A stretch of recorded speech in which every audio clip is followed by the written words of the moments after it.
Okay, day 700 off the grid.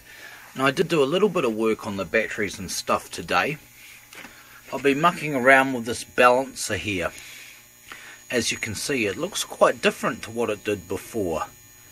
Well, I played around with this alloy plate here as a bigger heatsink for the brute force balancing method, but I just wasn't satisfied with it. So I've gone back to the mini analog computer, which is this little board here, which I've talked about before, and that is working a lot better. So it's now all built up on this plate, so it's a one-piece unit there.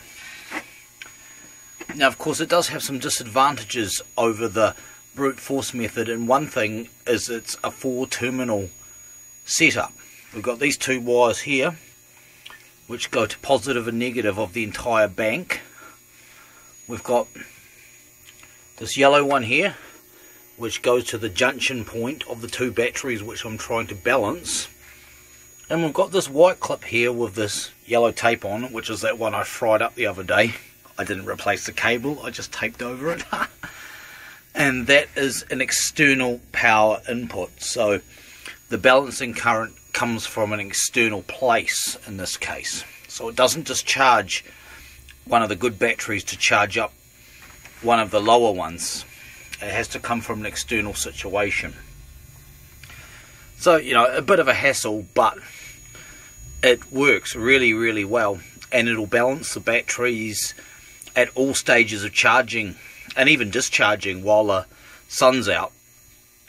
It'll balance them in the bulk stage, it'll balance them in the absorber stage, it'll balance them in the float stage. It always tries to keep this point here, the midpoint between the batteries, at mid voltage. That's what it does. But however, having said all of this, and the reason why I am saying it is because I think it works pretty well, and now I've built it up, I'm quite satisfied with that unit. But the thing is,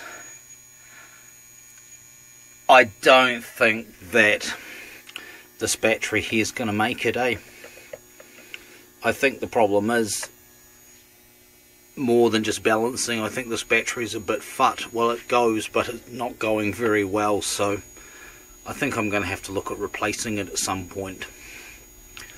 When the sun goes down, I'm going to make sure it's not a major power sucker, a vampire battery or whatever you want to call it.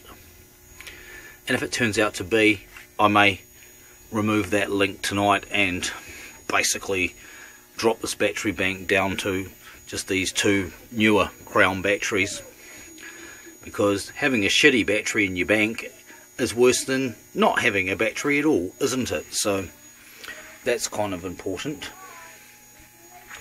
As well as doing work in here, I also started working on the new Beltane track, which will be released on December the 19th, which of course is black metal, so it won't interest many people that watch these videos, but still, that's what I do.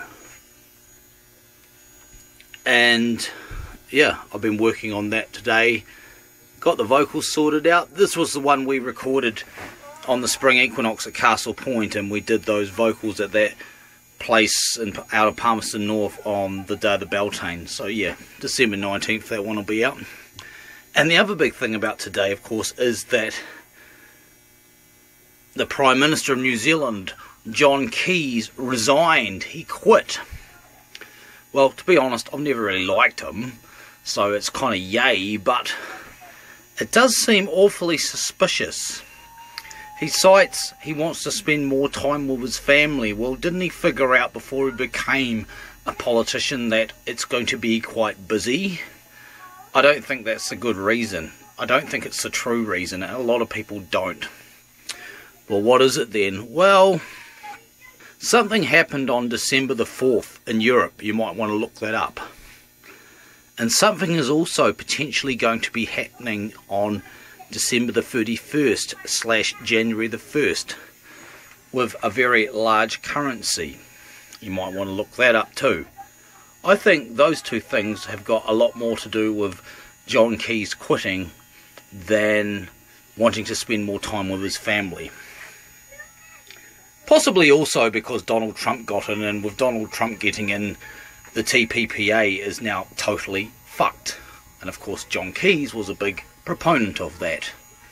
So, you know, I'm glad he's quit, but who knows what the real reason is behind it. It's never, with politicians, what they say it is. You can be sure of that. Anyway, that'll do for day 700. Yes, 700 days off the grid. It's getting on to bloody well 2 years, isn't it? Well, it'll be 2 years in January, on January the 5th. Yeah. Oh, well, there we go. See yous.